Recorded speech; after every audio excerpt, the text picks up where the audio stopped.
வாங்க மீன் குழம்பு எப்படி வைக்கிறதுன்னு பார்க்கலாம். ஃபர்ஸ்ட் ஜார்ல தக்காளி சேர்த்துக்கலாம். பாருங்க மல்லித்தூள், மிளகாய்த்தூள் சேர்த்துக்கலாம், மஞ்சத்தூள்.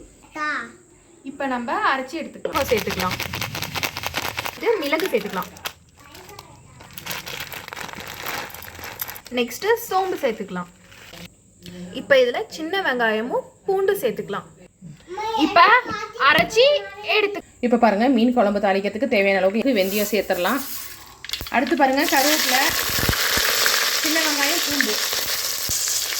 அரைச்ச சாண்டை நம்ம வந்து வெங்காயம் வதங்கினதுக்கு அப்புறம் சேர்த்துடலாம். பாருங்க வெங்காயம் வதங்கிடுச்சு. இப்போ சேர்த்துடலாம். தேங்காய் அரைச்சிக்கலாம். நல்லா சாந்தெல்லாம் வதங்கி வந்துருச்சு. அடுத்து புளி தண்ணி சேர்த்துடலாம். இப்போ பாருங்க அரைச்ச தேங்காய் சேர்த்துடலாம், உப்பு சேர்த்துடலாம், மாங்காய் சேர்த்துடலாம், வாழை மீன் தான் சேர்த்துடலாம். இப்போ பாருங்க கொத்தமல்லி தலையெல்லாம் சேர்த்து சூப்பரான மீன் குழம்பு ரெடி ஆயிடுச்சு.